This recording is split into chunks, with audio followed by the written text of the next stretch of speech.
Hello and welcome back to Jo's Art History Podcast, a podcast dedicated to celebrating all things art historical with me, your host and resident art historian, Jo McLaughlin. Welcome back to a very special series of episodes. You are joining me for a 5-part series which has been sponsored by PensionBee as part of their Born to Retire campaign, celebrating people who found a second act in life during retirement. This podcast is produced in conjunction with the British Art Fair and PensionBee, who will be coming together at the British Art Fair this September 24th to 27th, 2026 at Saatchi Gallery in London for an exhibition dedicated to celebrating artists who have come to their practice a little later in life. To give you a little bit of context to the series, earlier this year I was invited to put out an open call seeking artists who'd come to their practice a little bit later in life, and we received over 500 applications. From that initial list, I've shortlisted 5 artists whose work and stories spoke directly to what PensionBee and their Born to Retire campaign is all about. Across this series, we will meet each artist in turn, learning about their journey to their creative practice, why age is just a number, and why art and creativity really is for all. In addition to that, each week we'll be doing a special sponsored segment aimed at demystifying pensions with the help of Micah Curry, VP Personal Finance at PensionBee.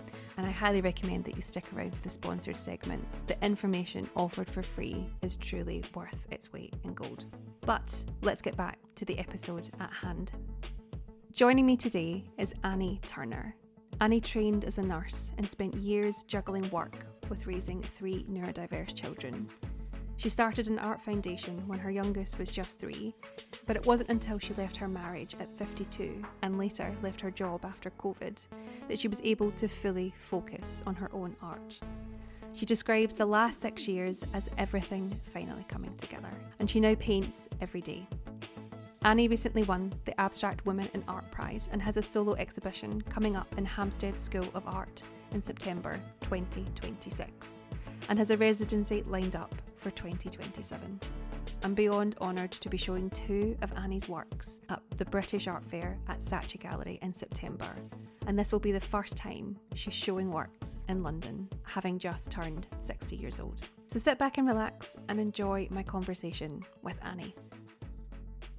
Well, Annie, first and foremost, welcome to the podcast. It's lovely to have you here, and I'm really looking forward to spending a bit of time with you this afternoon and learning a little bit more about your practice and discussing taking part in the Born to exhibition at the British Art Fair, which is sponsored by PensionBee. Before we get started, could you introduce yourself, tell us where you're based, and a little bit about the medium that you work in? My name's Annie Luke Turner, and I am based in Kendal in the Lake District, but I'm also spend a lot of time in Hull because my partner lives in Hull. So actually my studio is in Hull, and the media that I work in is very much mixed media. So I work with acrylics basically because I need them to dry quick.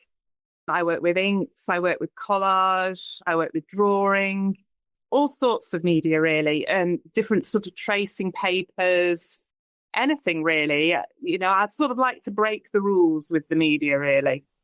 Oh, I love that. The idea of like not sticking to one and sort of writing your own rules, not breaking the rules, just sort of redefining your own. And Well, first and foremost, congratulations, because you've been selected from 500 applicants, and I've had the job myself of sort of whittling down through 500 to 5 artists. So congratulations on being selected for the fair in September. One of the aspects for the fair, of course, was selecting artists on the quality of their work. But one of the main sort of parallel aspects to the open call was looking for artists to spotlight who have perhaps come to their practice a little bit later or through non-traditional means. And I definitely think your story is one that a lot of people can empathise with and sort of see themselves reflected back in. And I would just love for you to spend a little bit of time just giving us a little bit of potted history of how you came to your practice? Well, actually, I trained as a nurse way back, like as an 18-year-old. So I was a nurse from the age of 18 to about 35, I would say. And I also had 3 children by the age of 35. So I was sort of a bit overwhelmed with childcare, like you can get. And I ended up doing a part-time art course when I lived in Hebden Bridge in Yorkshire. And basically, I only picked that because there was a free nursery place for my 2-year-old. So I jumped on that and thought, well, I'll just do this. This will be something to do while I'm not working, thinking I would go back to nursing. And then I just got the bug. I'd never really done art before. I did a GCSE at school, but not really excelled at it. Yeah. And then, and I had a really amazing tutor called Mary Loney, who was just inspirational. And it like opened a whole world to me that I hadn't, I'd never known was there really. And then we moved to down south to the Cotswolds. And I decided to do a degree in fine art. So I did a 3-year full-time degree with 3 children, oh my gosh, which, to be honest, was challenging. And the essay writing was challenging because I'm dyslexic. So that wasn't easy either. But I just thoroughly enjoyed it. I just, it was just inspirational. And we had a studio space, so I could develop the work. I tended to work from like 9 o'clock in the morning till 3 because I had to pick all 3 of the children up from different places. And then I worked on the essays at night when they all went to bed. But anyway, it was amazing. And then after that, ever since then, I've sort of worked part-time as art technician in schools and in colleges, teaching, but always part-time to fit around the children, really. Yeah. And that's carried on most of my working life, really. And so I've never been able to properly focus on my own practice. I've been able to dabble, but not, the needs of 3 children, particularly my son who had a lot of difficulties, and I had to fight the system to get his statement of special needs sorted. So that was a challenge going alongside everything. So I just sort of juggled all of that. And then when I got to 50, I was in quite an unhappy marriage. So I left that marriage at 52, which was quite a thing. And that threw me into, struggling with somewhere to live and all sorts of things. Carried on working at a college as an art technician. But then at the age of, when the divorce came through, then at the age of 55, I left work. And that was the turning point. So I then devoted full time to my painting, which I've never done before, and developed the work, really. So that's how, and then I got remarried. So my partner is in Hull. And so I juggle my time between Hull and Kendal.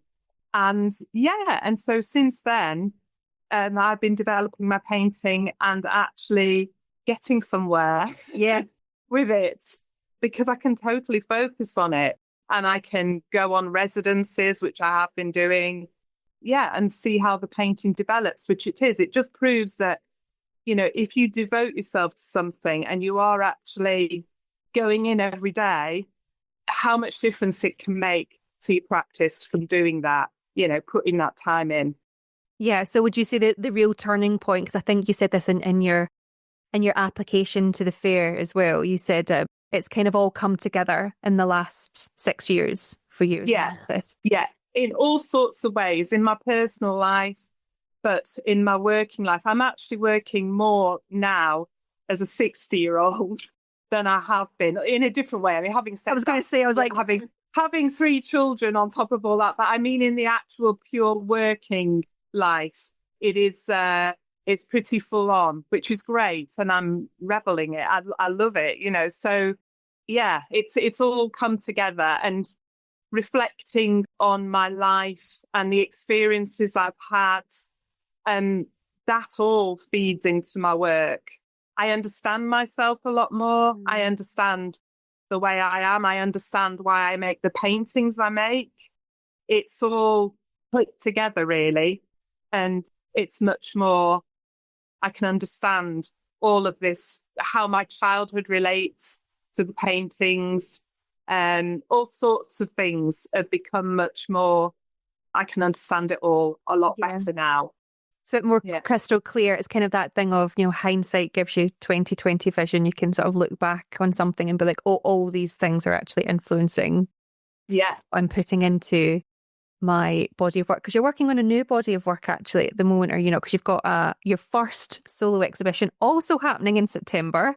So big month for yourself, and that's in Hampstead School in Hampstead School of Art. Yeah, it's part of the I won the abstract prize for the Women in Art prize last year, and the prize was to get this exhibition at the Hampstead School of Art. So it's my first solo exhibition in London. It's the first time I've really exhibited in London. So having this the weekend before that is just amazing. Yeah, it's like buses, everything comes at once. Yeah, it's fantastic. Yeah. Well, congratulations. That's just incredible. And also, congratulations on being selected for the British Art Fair, but also winning the Women in Art Prize for abstract and your solo exhibition. It's amazing. So yeah, I suppose everything really has come together in the last 6 years. I'd love to talk a little bit about the materials that you use and why you're drawn to what you're using at the moment, because you said at the beginning you use lots of different materials, but at the moment this is oils and acrylics that you're working towards. It's paintings that you're putting forward, or are they mixed media? Yeah, they're all mixed media. I don't tend to use oils. I use oil bars sometimes in the top level, at the final level of painting, but I use acrylics and inks because I need the paintings to dry. So I need them to be dry by the time I come back the next day, basically. I haven't got time to wait for oils to dry. Yeah. So, yeah, I mean, I also use collage, but I think I just use the materials that I feel are appropriate for the painting. And I tend to start off the painting in a very free, almost like mark-making, childlike way, where I just have fun with the materials and I don't worry too much about balance or composition, or I just go a bit crazy. Sometimes I have them on the floor, sometimes they're on the wall, and sometimes I pour things onto them. I really just enjoy being very physical and just going a bit crazy with them. And then it's only in the later stages that I'm starting to work out composition and colour and balance and all those sorts of things. And I'm simplifying it. And sometimes I block areas with collage, or I use semi-transparent collage so that you can still see the layers underneath, but I need areas to be blocked, or I'll completely delete an area, even something that I'm quite attached to because it's not working with the painting. So there's all sorts of problem solving decisions that I'm doing further along the line with the painting, which I actually really enjoy the problem solving, even though it's tough some days. And some days I feel like the painting's worse when I leave than it was at the beginning when I got there. It's a bit of a roller coaster of it going badly or being very joyous and something amazing's happened, but also can be a bit tricky and difficult. And some paintings seem to be more difficult than others. Which is interesting. When you start a painting, for example, are you thinking about a particular memory, or are you feeling a particular emotion before you start? Or is it it's an innate, you're not really thinking about it too much, you're just responding to something, and then it's maybe once it's finished, you're able to look back and be like, oh, I was thinking about this while I was... Yeah, I think I've learned over time, and again, this is something probably since I've sorted myself out and I've become a lot more confident, I've learned that it's everything that fuels my work. I do go to Scottish islands a lot. I love islands. I love archaeology. I love lines in the landscape and layers in the landscape. And I like doing research into the history of things and legends. And so all of this stuff definitely fuels my work. But also my emotions and things that I've gone through emotionally, and all sorts of different things, like even the walk to the studio, something I might have seen there. And I accept all of that to fuel the work. And I'm confident in the fact that it's all there. I don't need to think about it or dig it out or even look at the sketchbooks that I've got here, which I've got loads of sketchbooks from my trips. I just know it's there and I trust, and it just comes out, and I recognize things. I go, oh, that reminds me of something to do with Easdale, the Scottish island I've just been to, and the feeling of being there, or even something I saw there. But I just trust that process to just happen because it does. Yeah. I know it does. So, Well, that's a really lovely segue into speaking about some of the pieces that we've selected for the stand and that you've put forward through. Now, one is currently untitled because you've just fresh off the easel, so to speak. Yes. And I know this is an audio podcast, but it's actually, when we're recording, we're doing this over Zoom, it's behind you. And the blues are unbelievable, and I'm so excited to have that. What was it? How do you select the colours that you're working with? Because actually the two pieces that I've selected, they're predominantly blue. Are you moving through a bit of a blue period in your pieces, or is it the same sort of colours that you're drawn to again and again? It tends to be more organic colours I tend to go for. It tends to be blues and greens, but also lighter shades of like sort of almost like a beigey, pinky beigey that I tend to go for as well. Sometimes I try and shake myself out of that, but it's not easy. I think I am. And I think also the islands that I go to, there's something about the darkness of the sea, or like almost like structures surrounded by something that is in my paintings that comes from that, I think. It's not at all obvious, but I'm aware of it.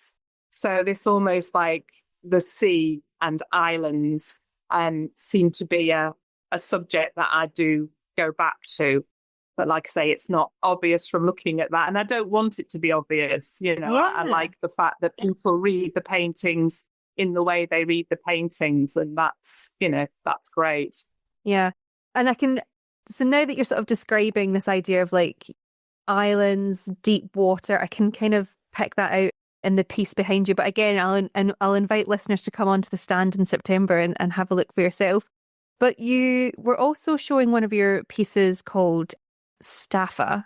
So I would love to know, and you sent a series of works to me and they were all named incredibly interesting. So I would love to know how you name a piece. I suppose that's something that comes at the end.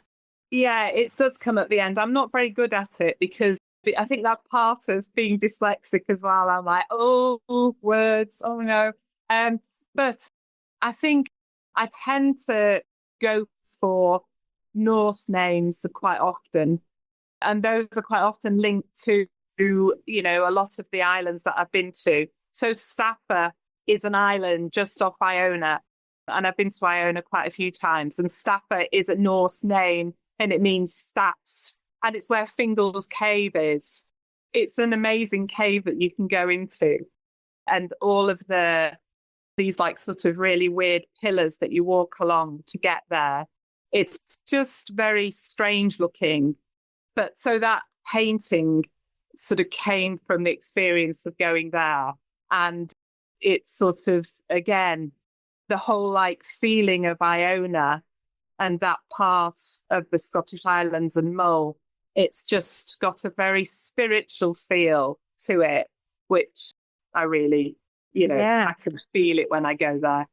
I've just Googled Fingal's Cave actually, and it's one of these places where I didn't know this was Fingal's Cave I know the image. It's an incredibly famous cave in Scotland. Yes. And the source of, as you say, a lot of inspirations. And I think there's a link back to the Giant's Causeway. Yeah, it's a similar geological thing. Well, there you are then. That's incredible. Yeah. So, and then that's me I selected that not knowing there was a link to Scotland in it. So there you go. There you go. Yes. No, it's just you get a boat from Iona to go to Fingal's Cave, and then to go to Stafford and Fingal's Cave, and then on the way back, we got the boat back, and there was like dolphins just jumping behind us on in the sea and the boat, and to Iona, and then Iona itself is just like, one of the things about Iona is it's sort of like, it's got some sort of very spiritual place. It's almost like, I can't even sort of mystical. How it feels there. My parents used to go there a lot, and they were involved in the Abbey, the Abbey, and doing maintenance for that. So I've been going there quite a long time, and it's got almost like I can't even explain what it feels like to be there, but it's hopefully those come through in the paintings. And another thing is that when I left my husband, I did one of those DNA things and found that like something like nearly 50% of our DNA was Scottish, Scandinavian. So like, there's that sort of intrigue to that I have. Well, you're obviously, but then just by the very nature of yourself, then you're drawn north for some reason or another. That's so interesting. I had a previous conversation this morning. Actually, I was recording another episode in this season, and it's an artist called Mike, and his pieces are also based on the landscape, but it's through the moors that he walks, and there's like a weird sort of serendipitous link to where his pieces have ended up in the university college. He's done this commission, and basically he's walked over the moors and he's found these incredible sort of standing stones, but it turns out they're not standing stones. They're remnants of old gates that from weavers' cottages. And he's placed some of these pieces in the university that are now looking over the weaving studios at the university. So it's just really weird links. So I think that's quite nice that there's your work also has links to sort of heritage and history, and it's from the making of it that all the sort of connections have come together. But anyway, I think that's a really good time to take a quick pause in our conversation, and we're going to head over and hear a couple of words from our sponsor, PensionBee. So we'll return to this conversation in just a moment. Welcome to our sponsored segment by PensionBee in collaboration with their Born to Retire campaign, providing you, our listeners, with genuinely useful information on all things pensions. They help you plan and work towards whatever and whoever you want to be in retirement. Every week, we sit down to unpack a new topic and give you real, practical information you can actually use. This week, we're discussing why you actually need a pension in the first place. Guiding us through this is Micah Curry, VP Personal Finance at PensionBee, and we couldn't be in safer hands. Micah, welcome to the podcast, and thank you so much for joining me. Thank you for having me. Let's start simple. What is a pension, and why does someone actually need one rather than just saving into a savings account or an ISA? The best way to think of a pension is as a tax-efficient investment account, which is built around funding your retirement. Now, one of the biggest misconceptions is that a pension is completely different from an investment. It isn't, and I'll tell you in a minute why it isn't. The reason a pension is so powerful, because unlike a savings account or an ISA that you mentioned, you are often not the only person contributing. If you are in formal employment, your employer will usually contribute too.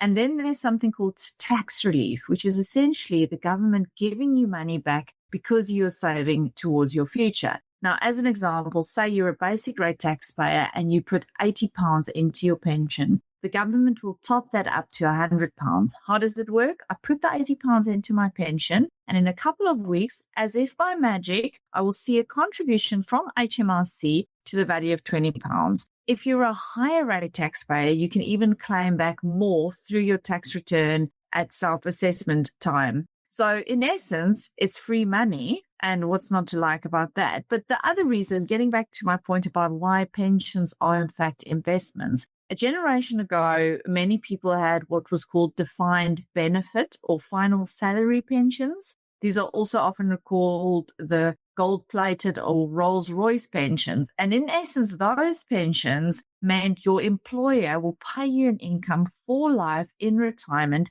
and they took all the investment risk. Now, today, most of us, me and you, will have what is known as defined contribution pension schemes. Sounds really complicated, but the difference between defined contribution, which most of us will have today, and defined benefit is the income we will retire on will depend on how much we save into that pension, where it's invested, and the fees we pay for the pension.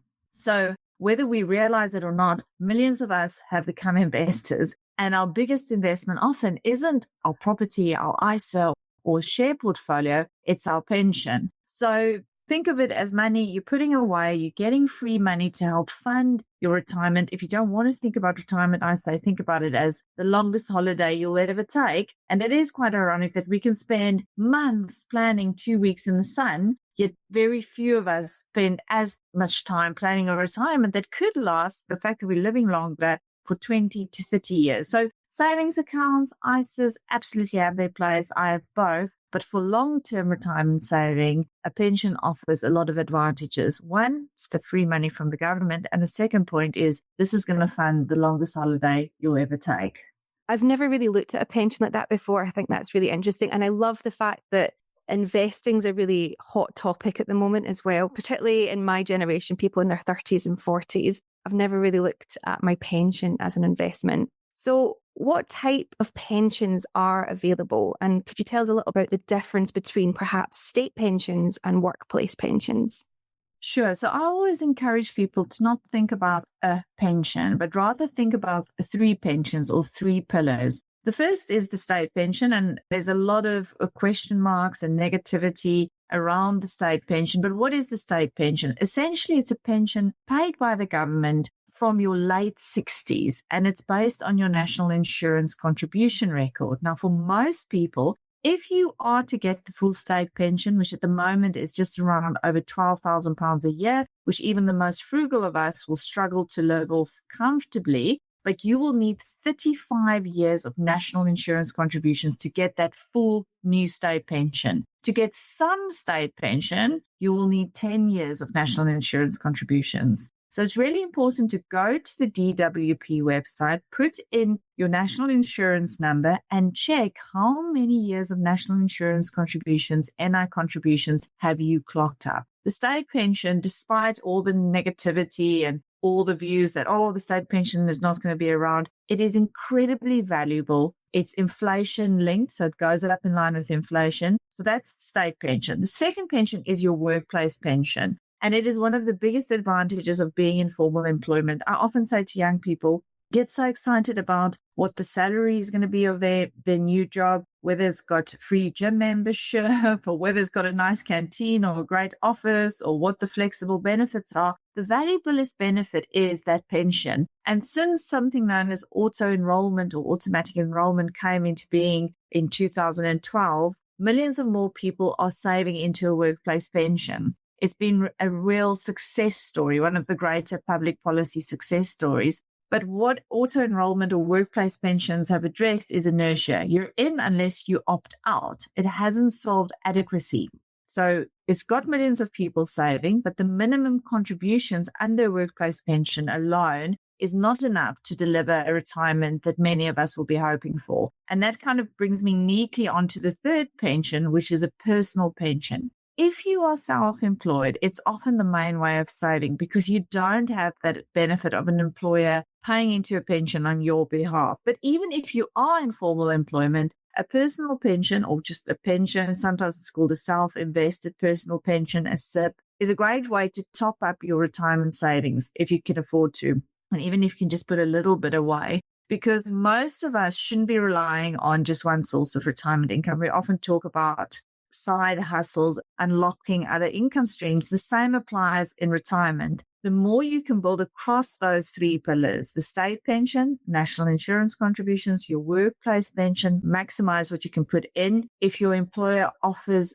matching, so they'll match, then it's worth increasing. If you get a pay rise, maybe a 3% pay rise, perhaps funnel 1% of that into the pension. And of course, the personal pension, because if you can focus on all three of those and build all three of those, the more choice and freedom you'll have later in life. I think that's really incredible and very practical advice for our listeners.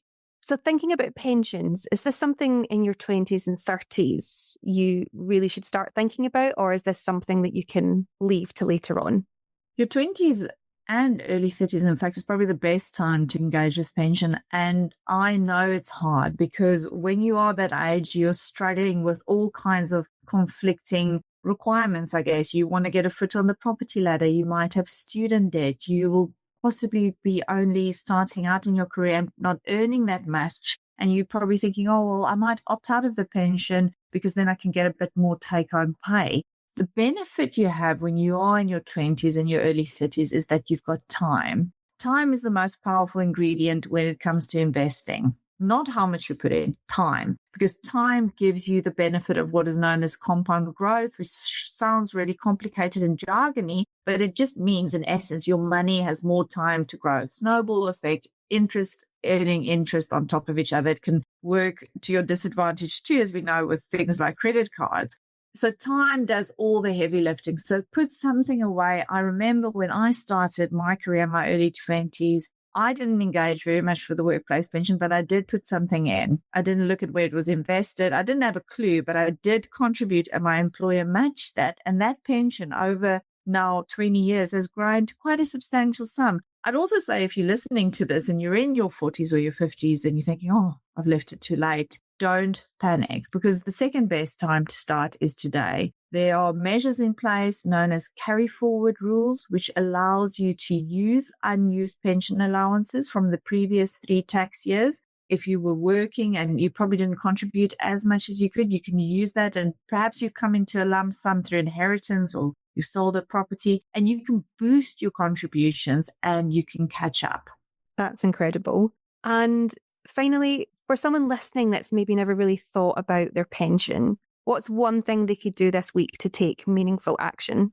I'll start by something as simple as finding your pension and understanding where you stand. Most of us spend more time checking the weather than we do checking our pension. So log in, get that password. You got the pension documentation. You shoved it in an envelope, in a drawer, in the cupboard. Log in, see how much you've got, see what you're paying in and whether you're on track. And then think about what kind of retirement do I want? There are very useful benchmarks out there, something known as the Pensions UK's retirement living standards, which gives you an idea about how much you need in a pot. Because remember, people think I've got £200,000 in a pension, that's going to be my money. No, you will draw an income from that. And the income you draw from the pension, you need to think, is that enough to fund the kind of lifestyle I want? We've got brilliant tools on PensionBee's website. We've got a pensions calculator, and that can help you estimate whether you're on track, show you the difference of it can make if you increase your contributions, even by a relatively small amount.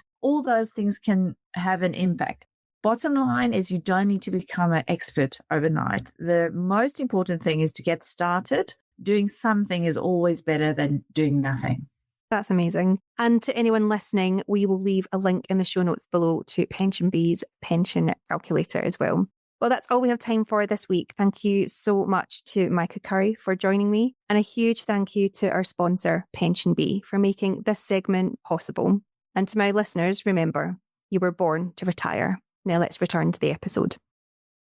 Well, Annie, welcome back, and let's pick up where we left off. We were discussing the works that you're going to show on the PensionBee stand in September as part of our Born to exhibition happening at the British Art Fair in September at Saatchi Gallery.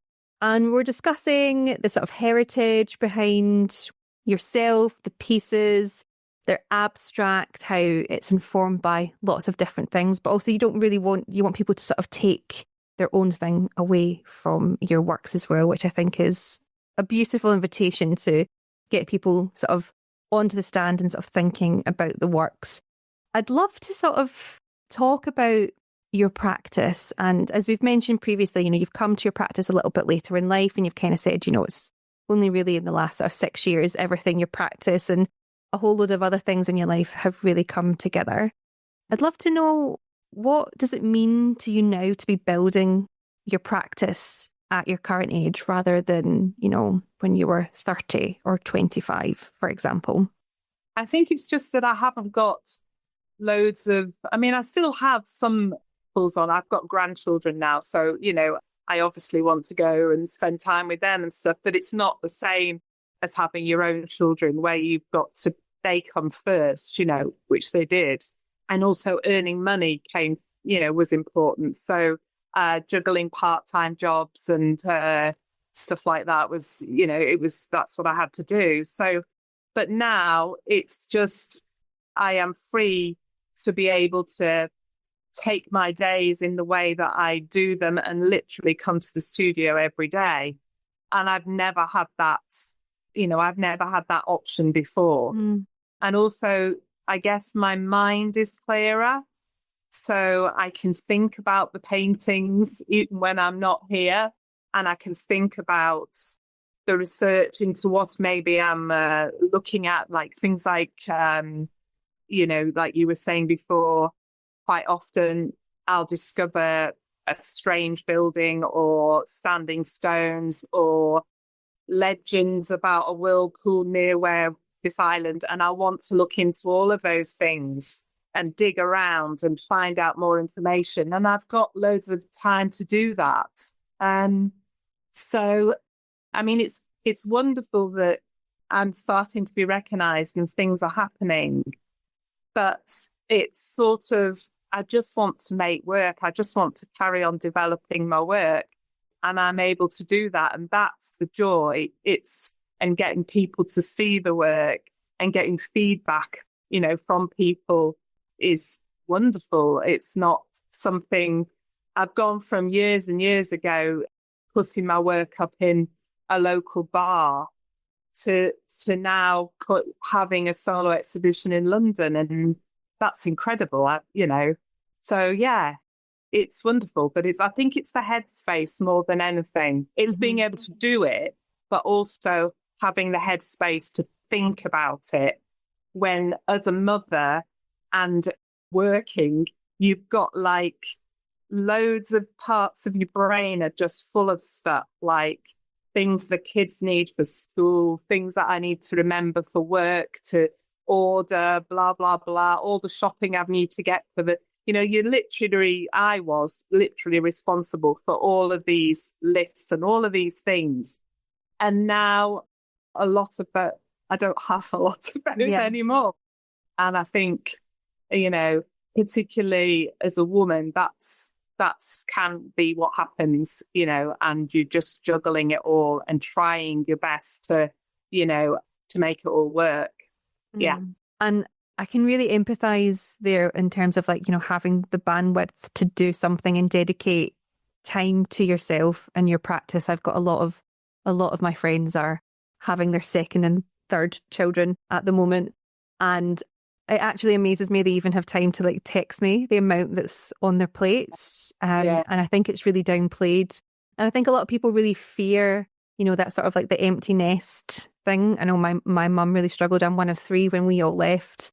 But I really love that you've used this time to give back to yourself and sort of allow your practice to flourish.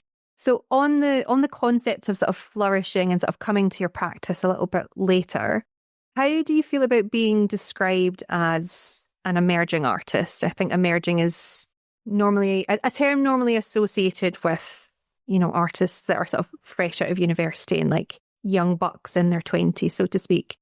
Do you associate with the term of emerging artist?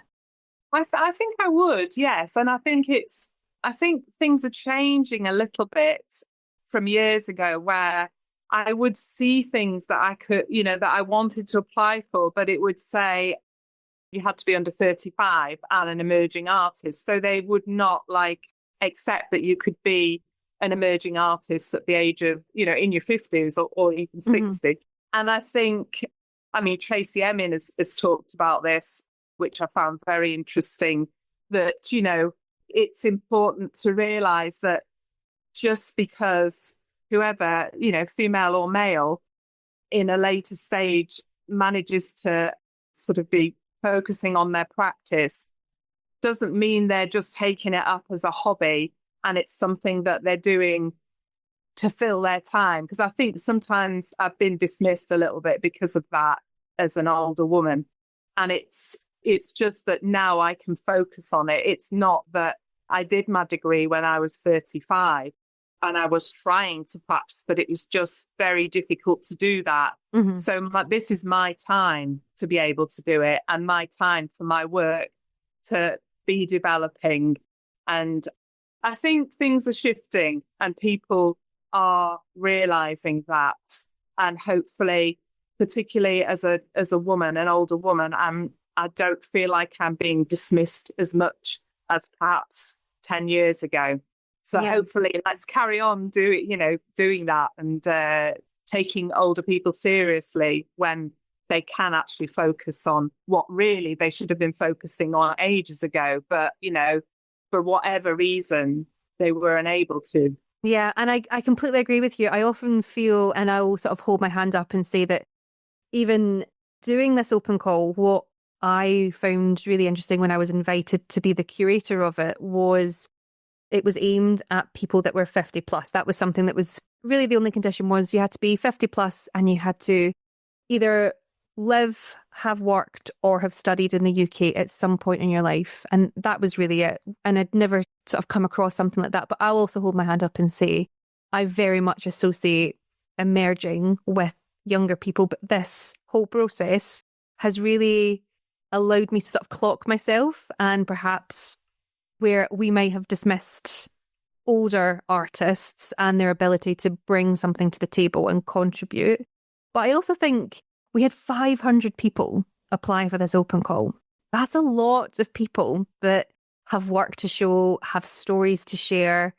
And I think it's really sort of highlighted that there's more to do in this area. This is a completely overlooked space in the arts. Yeah, I agree. I think thinking about that number, 500 people, and also thinking about the open call, I'd love to know what drew you to apply to it, and how does it feel to have been one of the 5 that are selected? It's amazing. It's to be honest, I read the email and I thought maybe it was I'm sorry you didn't get it email. I think I read the first paragraph and thought, oh, I haven't, which is not, we all. You jumped to the second paragraph, to get this. Sorry. Yeah, we all don't get things, and that's the way it is, and I'm quite good. I just sort of tend to delete something and then just move on that I did. So it was amazing when then I got to the studio and I actually read it properly, and I was like, oh my goodness, I actually got this.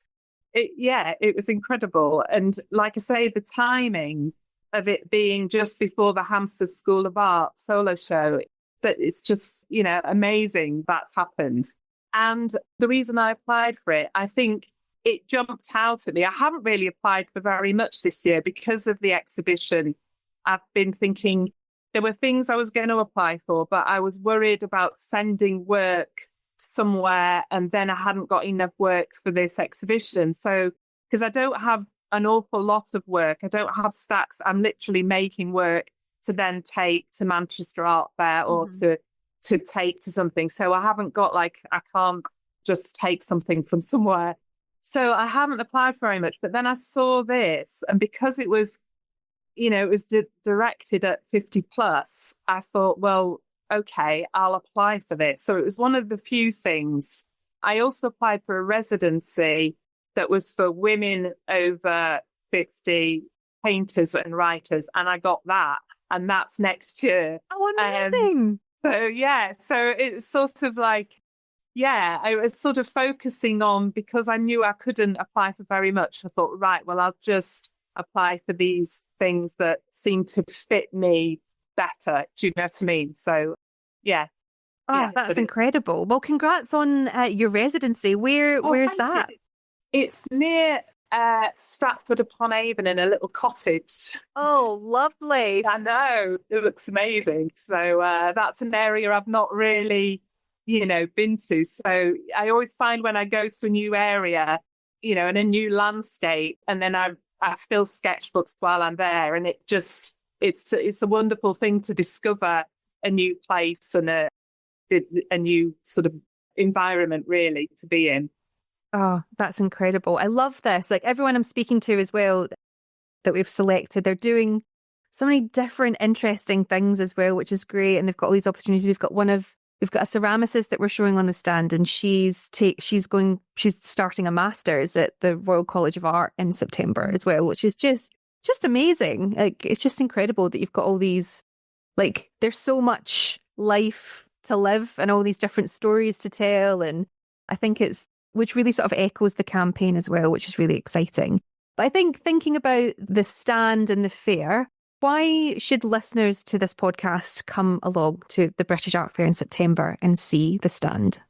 I mean, I haven't seen the other work, but I'm sure all of the artists will be, really interesting to see, and to see the amount of talent that older people have got. I mean, I think the variety and the skill that sometimes is overlooked, that, will be singing from that stand, and yeah, I'm really looking forward to seeing all of the other people's work as well. Yeah, I know everyone I've spoken to this week, I need to sort of send an email where I'm from sort of like, this is who everyone is, here's a link to socials. Yeah, that'd be great. Because it's not we're not trying to keep you from each other, but I'm sort of like, I should probably let everyone know. We're like 6-7 weeks out who they're showing alongside. And also, I don't know if you know this, but the galleries that are taking part in the fair as well, they're also able to submit works from artists that they show to show alongside the 5 of you as well. So there's this opportunity of showing really quite established modern British and contemporary British artists alongside your pieces, which is the whole point of the stand, is to show that your works hold up and are every bit as good and as interesting and as exciting as your contemporaries, which is, again, a very unusual concept for a stand, but really, really exciting to sort of show. Amazing. I mean, it's such a prestigious, fair, one that, I would never normally have a chance to exhibit at, so it's just, it's incredible that people will get to see my work. And like I say, I think as well, sometimes when you're a northern artist, I've done Scottish art fairs, I've done Borders Art Fair quite a few times, which is an amazing art fair. I've got some Scottish galleries and then some in Yorkshire, but then literally below, and I do Manchester Art Fair every year, but then literally below Manchester, I just haven't exhibited. So to be at the British Art Fair, which is just, it's just, you would never get that opportunity. So yeah, it's amazing. It's so exciting, and like it's such a great thing for PensionBee to sponsor as well. Like it's they're really sort of putting their money where their mouth is and sort of championing the lives that you can live the older you're getting. So we're coming to the end of our conversation, actually. I can't believe it's flown by chatting to you. So I'm on my penultimate question. So I always normally end my podcast episodes by asking this question, but it's the penultimate one this time round. And it's quite a big question, so you can take a second to think about it. You can make it as big or as wide-reaching as you want, or you can make it as personal to you. But my question is, why is art important? I think in this world where there's just so many things going on that are difficult, or that are, there are wars going on and awful, dreadful things, art is the one thing that's sort of like pure and is of the soul. And it's just another dimension that is separate to that. And, an artist's work is like they're putting some of their soul into their painting. And I feel very much like that when my paintings are complete, that it's almost like I've given something of myself into that I can't even explain it all. But I feel like it's a very pure thing. And when people look at art that connects them, they connect with, for whatever reason, something in their past or something in themselves. That is something that is, it's just a mystical sort of weird thing that I don't have. But it's pure and it's special and it's, it's very important. Yeah. And so innately human as well, to be creative and leave your mark on the world, and also a great way of finding yourself through art, I feel. Yeah. Well, beautiful. And then finally, as we know, I've got the thrill of showing your pieces at the British Art Fair in September this year. And the exhibition is called Born To. And it's, as we've said, the stand is being sponsored by PensionBee. It's running in parallel with their campaign Born to Retire. So, as we said, the exhibition is called Born To. So I would love you to, if you could, if I was to ask you to finish the sentence, I was born to, what would you say? Be a painter. I think it's just took me a while to completely concentrate on it. But yeah, I mean, I was born to be an artist. I mean, even looking back at my childhood, I lived in an imaginary world a lot of the time as a child. I was quite shy and I was obviously dyslexic.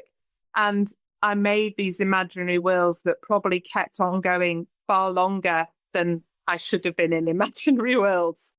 But all of that is important now. And I think my creative side, because I didn't paint till I was 35 onwards, it was just ready. It had already built, and I was going to be an artist, but I just needed the right things to happen for that to happen. And now, 50 plus, I am actually physically doing that every day. But yeah, I would say that.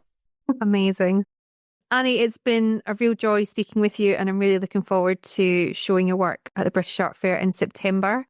And yeah, thank you so much. Thank you. And there you have it, another episode of Jo's Art History podcast. If you've enjoyed this episode, please make sure to like, rate and subscribe on whatever platform you're listening on. Additionally to this, if you feel anyone you know would benefit from listening to this episode, please make sure to pass it on, as this helps other people discover the podcast. This episode is part of a 5-part series sponsored by PensionBee as part of their Born to Retire campaign. Across the series, we're meeting 5 artists who've been shortlisted from over 500 applicants from an open call that went live in early 2026. And their works will be shown at British Art Fair from the 24th to the 27th of September 2026. The exhibition is called Born To and is curated by me, Jo McLaughlin. The exhibition aims to celebrate artists who have come to their practice later in life, and showing you that art and creativity really is for all, regardless of your age. A huge thank you once again to PensionBee for sponsoring this series and for making these conversations possible. And please make sure to check out the other episodes that are available both within this series and out with. We have over 120 episodes in our back catalogue. Once again, I've been Jo McLaughlin, your host and resident art historian, and thank you so much for listening. I'll see you next time, and until then, remember, art is for all. Bye.